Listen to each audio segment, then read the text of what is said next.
Bonjour à tout le monde, nouvelle vidéo électrocodeur. Aujourd'hui, on va utiliser les modules transmetteur récepteur radiofréquence RYLR 988 de chez Reax Technologies.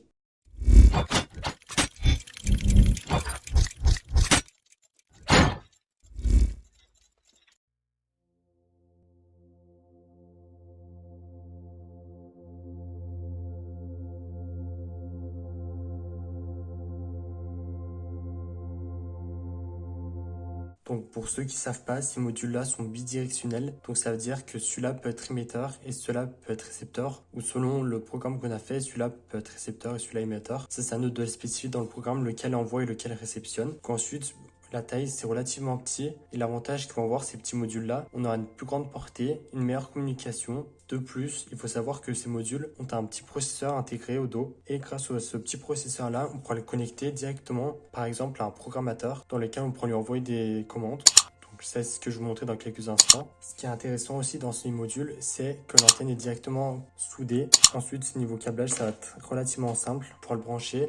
Une fois qu'on aura fait un petit test ici, on fera un grand test sur une plus grande portée. Donc cette vidéo est sponsorisée par Reax Technologies, une entreprise taïwanaise. Donc ils m'ont contacté pour m'envoyer gratuitement les modules. C'est grâce à eux aujourd'hui que j'ai pu faire la vidéo. Leur site il est assez bien fait, vous trouvez les produits disponibles. Je vous mettrai le lien vers la page du produit qu'ils m'ont envoyé gratuitement. On peut directement voir les spécifications du produit dans leur site. On peut même télécharger le datasheet et les commandes qu'on peut envoyer. On a même les modèles 3D pour les personnes intéressées. Et donc vous pouvez trouver leurs produits dans différents sites marchands. Donc leur module, il a l'air assez sympa, il a l'air bien fait, donc c'est ce qu'on va voir aujourd'hui. Donc à présent, nous allons paramétrer nos modules pour pouvoir les utiliser en tant qu'émetteur et l'autre en tant que récepteur. Vous allez voir, c'est pas très compliqué. Donc pour ça, vous allez avoir besoin d'un FTDI 232. Et le FTDI 232, vous allez bien faire à ce que le jumper qui est ici soit connecté au 3,3 volts. Je sais pas si on voit bien, mais là, il est connecté au 3,3 volts au lieu du 5 volts, puisque ces modules-là fonctionnent en 3,3 volts. Et donc même lorsqu'on enverra des commandes, on sera obligé de diminuer la tension, sinon on risquera de le griller et ce serait assez dommage. Donc là, on va en régler un pour l'instant. Donc pour ça, on va connecter le ground au ground du module. Ensuite, nous allons connecter le VDD de notre module, donc le VDD qui correspond au plus. Ensuite, on va connecter la pin TX du FTDI 232 au RX du module. Et puis dernière étape, la pin TX de l'émetteur RX de notre FTDI 232. Donc voilà, là c'est juste pour le paramétrer avant de pouvoir passer ensuite à la partie code et vraiment à la partie câblage de notre module. Donc une fois que vous avez bien connecté votre module, vous venez sur l'Arduino IDE et c'est ici qu'on va faire les petites calibrations. Donc dans le type de carte, vous pouvez laisser Arduino, c'est pas très important. Vous faites le port et donc le port, vous sélectionnez le port et le port vous laissez USB 0. Moi là ce serait USB 0 dans mon cas, mais vous le module FTDI sera peut-être reconnu dans un port COM si vous êtes sur Windows et vous sélectionnez le port qui est adéquat. Donc moi USB 0 il est sélectionné, c'est bon. Ensuite on va lancer le moniteur série. Une fois que nous sommes dans le moniteur série, on a quelque chose à faire. Donc on voit qu'ici on avait une nouvelle ligne. Donc là on va faire NL et CR, donc les deux. Et vous allez comprendre pourquoi dans quelques instants. Ensuite le baud rate, on va le changer pour 115 200. Donc là les choses que je vous dis de faire, c'est pas moi qui vous dis réellement de les faire. Si on se réfère au site de Reax, on voit les commandes qu'on a besoin de taper. Là, si on est dans la catégorie Download de leur site, on voit ici le datasheet donc, que j'ai téléchargé et aussi le PDF dans lequel se trouvent les commandes à faire. Moi, là, ce que je vous dis de faire, c'est en ayant lu ça, donc je vous conseille de lire et vous verrez des informations intéressantes. Ici, il est simple à comprendre, c'est assez bien fait. Donc, si je vous disais de le connecter en 3,3 volts avec votre FTDI, c'est qu'il y a bien des raisons, puisque la tension maximale que peut accepter le module, c'est 3,6 volts. Ensuite, on a d'autres informations importantes. Si je vous disais de vous connecter en 115 200 baud rates, c'est bien qu'il y avait une raison. Que là, on aperçoit que 115 200, c'est par défaut. Si je vous disais de faire le retour chariot et la nouvelle ligne, c'est qu'il y a bien une raison. Il fallait qu'on fasse anti/R et anti/N. Donc il aura fallu qu'on tape anti/R et ensuite anti/N. Mais là, il le fait tout seul, le moniteur série de l'Arduino IDE. Donc c'est assez sympa, on n'a pas besoin de taper à chaque fin de commande anti/R, anti/N. Donc là, si moi, les commandes que je vous dis de faire, c'est pas moi qui les ai inventées. Vous pouvez tout avoir directement en lisant les documents qui vous sont mis à disposition par Reax. Donc là, ce module, ça va être notre module transmetteur. Donc tout d'abord, la première commande qu'on peut taper, c'est AT. Vous vérifiez bien que vous avez le retour chariot et la nouvelle ligne. et que vous êtes à 115 200 baud rate. Ensuite, vous tapez AT. Et là, si vous voyez OK, c'est que ça fonctionne. Donc là, vous avez fait le minimum. Vous n'avez aucun souci, que ce soit dans le câblage ou même avec vos modules qui ne sont pas défectueux. Donc c'est déjà un bon signe. Donc ensuite, ce qu'on peut faire, on peut faire AT plus address égale 1. Donc là, on va spécifier l'adresse. Donc notre transmetteur, lui, il aura l'adresse numéro 1. Là, j'ai bougé un peu un câble, c'est pour ça que ça met ready. Sinon, c'est normal. On peut taper AT plus network ID égale 5, par exemple. Si on regarde dans leur documentation, par défaut, elle est à 18, mais nous, on va taper 5 dans notre cas, mais on est libre de le taper entre les nombres qui sont compris ici. Comme l'adresse, par exemple, on a tapé l'adresse numéro 1, ce module-là, mais on a très bien mettre 120 ou 0, l'adresse par défaut. Donc on fait network ID égale 5, ils communiqueront sur le network ID 5. Donc là aussi on n'a pas eu de souci, on fait OK. Ça c'est un point clé de la vidéo. C'est important de spécifier la bande fréquence à laquelle les modules vont fonctionner entre deux. Puisque si vous sélectionnez une fréquence qui n'est pas autorisée par votre pays ou votre région, vous pouvez avoir des soucis par la suite. Vous voyez sur l'image qu'il y a à l'écran, donc quelles sont les fréquences qui sont autorisées et non autorisées selon le pays où vous êtes. Donc moi en Europe, j'aurai pas de soucis si je mets entre 865 et 868 MHz. Donc pour ça on fait AT plus bande égale 866, mais là on va pas taper juste 866 comme ça. Lorsqu'on veut taper une fréquence, on la tape en mégahertz, donc on va mettre tous les chiffres qui vont par la suite. Donc mégahertz, ça correspond à 1 million, donc on va taper 6 zéros de sorte à ce qu'on ait 866 millions de hertz. Donc là on a fait entrer, ça a marché. Là, une fois que vous avez tapé votre commande, si vous souhaitez savoir par exemple la bande à laquelle fonctionne votre module, vous faites AT plus bande, et à la fin, au lieu de faire égal quelque chose, vous faites point d'interrogation, et après chaque commande, si vous tapez un point d'interrogation, ça interroge votre module sur la commande que vous avez tapée. Donc par exemple la bande, donc à quelle fréquence il fonctionne. On aura 866 MHz, donc ce qui est correct, ce qui nous affiche l'information. Si on tape par exemple AT plus address, on va obtenir l'adresse à laquelle il fonctionne. Donc lui c'est l'adresse numéro 1. Donc là il faut qu'on fasse la même chose mais pour notre partie récepteur.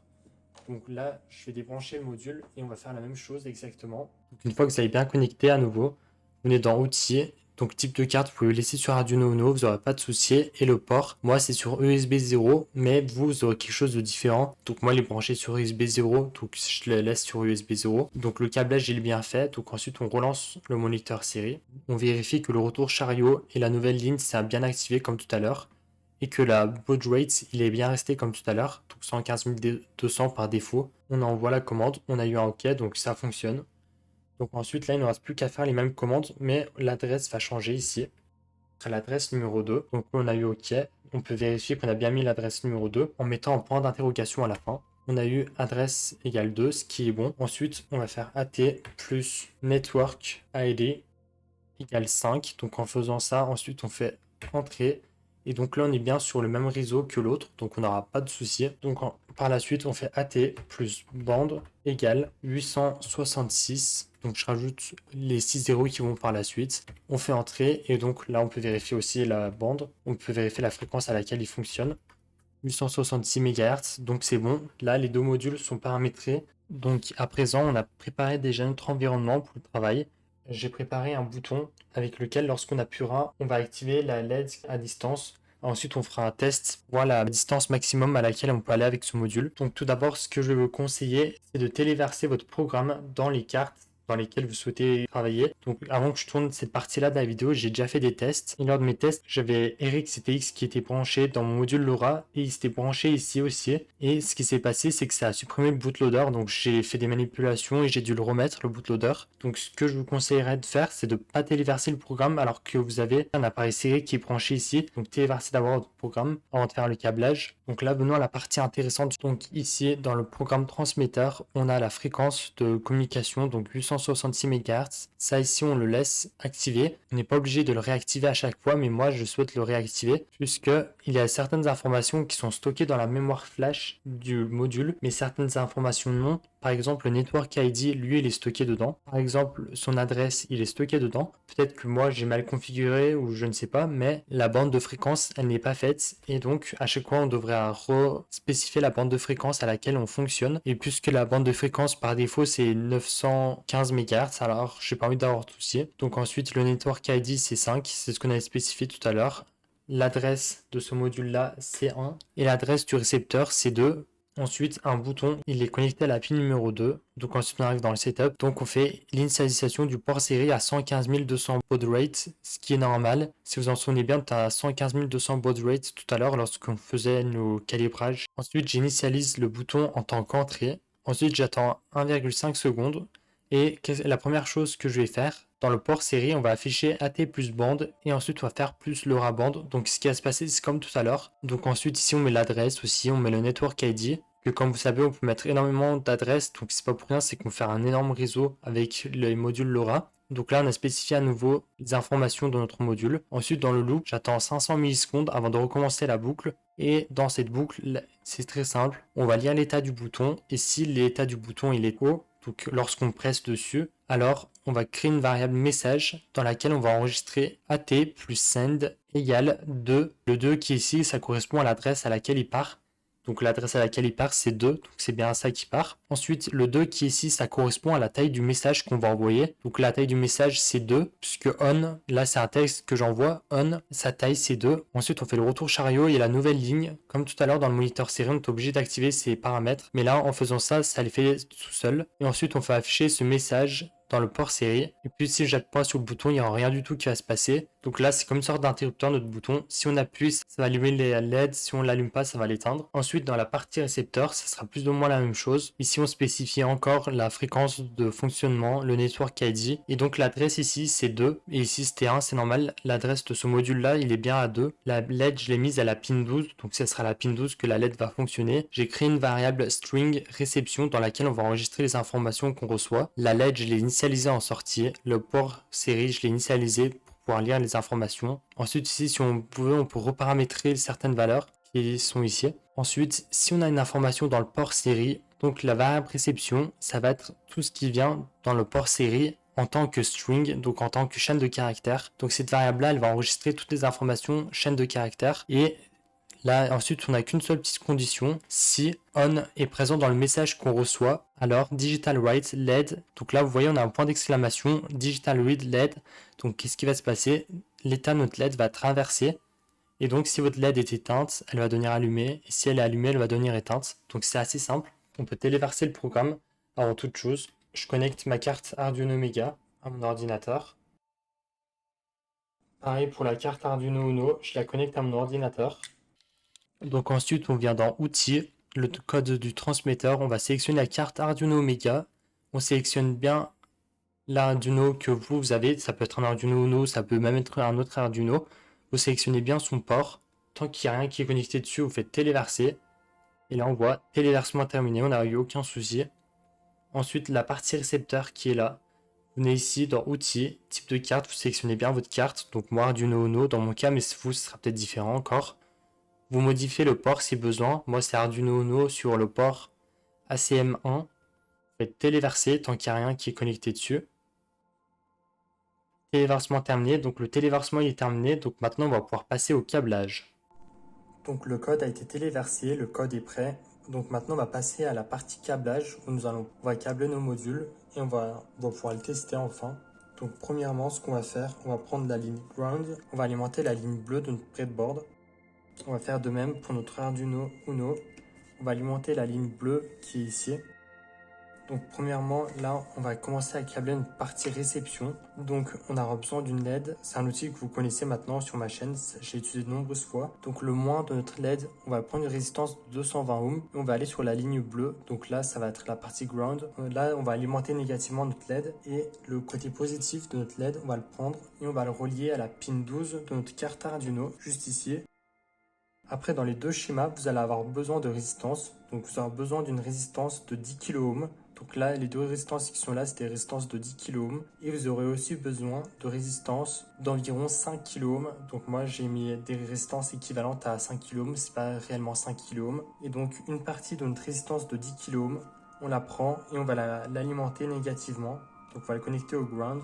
Et l'autre côté de cette résistance de 10K, on va le connecter ici, où de ce côté-là, on a aussi une résistance de 5K. Et puis l'autre partie de cette résistance, donc ce côté-là, les extrémités, on va la relier à la pin numéro 1 de notre carte Arduino, donc la pin TX de notre carte Arduino. Ensuite, on va connecter le lieu où se connecte. Donc ensuite ici, au milieu de la résistance de 10K et celle de 5K, on va connecter un câble. Et ce câble-là, on va le brancher à la pin RX de notre module LoRa. Donc on va le connecter à la pin RX. Donc si vous vous demandez pourquoi j'utilise des résistances ici, je vous avais déjà indiqué que ces modules ils fonctionnent seulement en 3,3 volts. Donc si vous en souvenez bien, lorsqu'on faisait un digital write, ce qui se passait c'est que ça envoyait du 5 volts en sortie. Et donc là si on envoie un 5 volts en sortie et que ça vient ici, ça va brûler donc ça sera assez dommage. Donc c'est pour ça que j'utilise des résistances. Bien sûr le schéma et le programme comme toujours ils se retrouveront dans mon GitHub. Ensuite on va alimenter ce module. Donc on va prendre deux câbles. Donc le câble VDD, on va le connecter au 3,3 volts de notre carte Arduino Uno. Et puis l'autre câble GND, on va le connecter au GND de notre carte Arduino. Donc il ne reste plus qu'un seul câble à connecter sur notre module et on a fini cette partie. Donc le RX de notre carte Arduino, on va le connecter à la pin TX de notre module LoRa.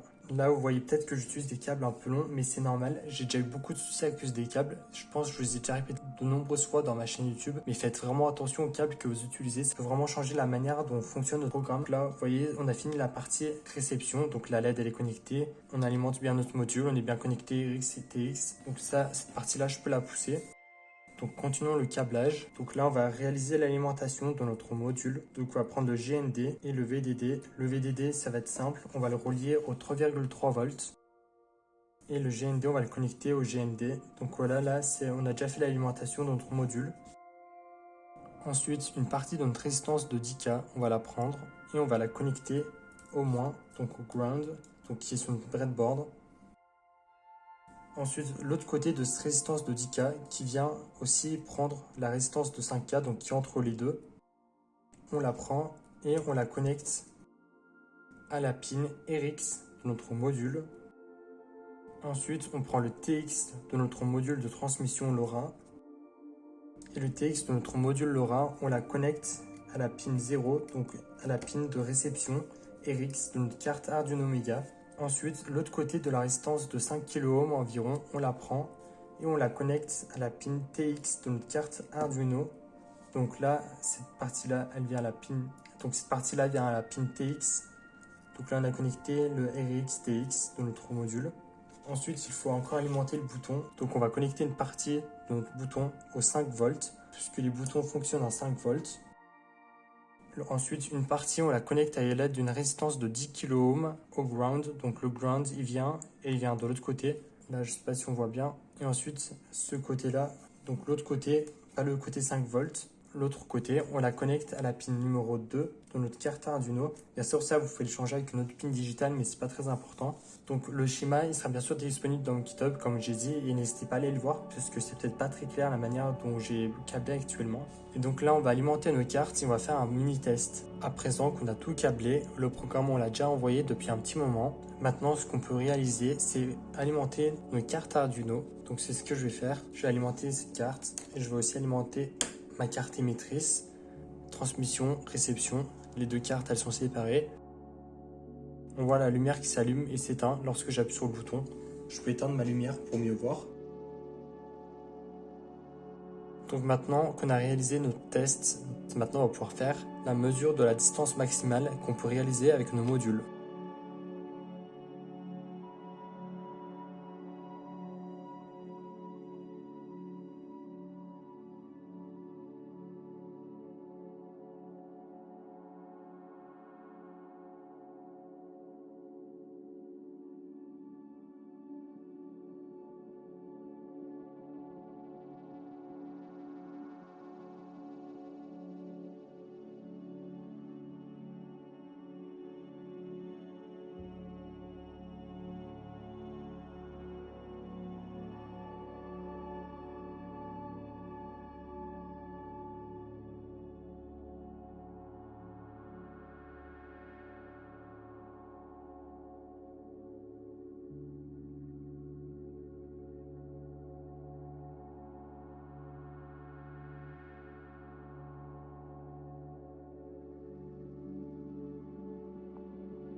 Donc on arrive à la fin de cette vidéo. On a pu tester nos petits objets et je vais vous donner mon avis là-dessus.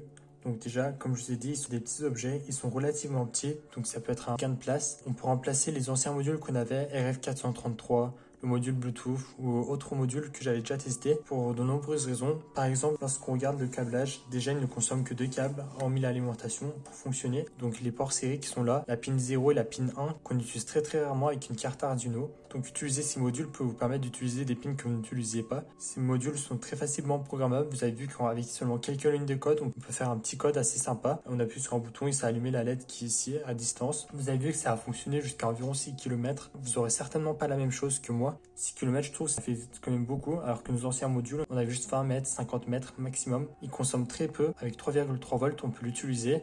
Donc même l'utiliser avec STM32. Donc pour moi, c'est un bon objet. Si vous avez certains projets en tête qui peuvent nécessiter une plus grande distance, très peu de batterie à utiliser, je pense que ces modules seront adaptés à votre utilisation. Si vous avez des questions, n'hésitez pas à me demander dans les commentaires, j'essaierai d'y répondre. En tout cas, j'espère que la vidéo vous a plu.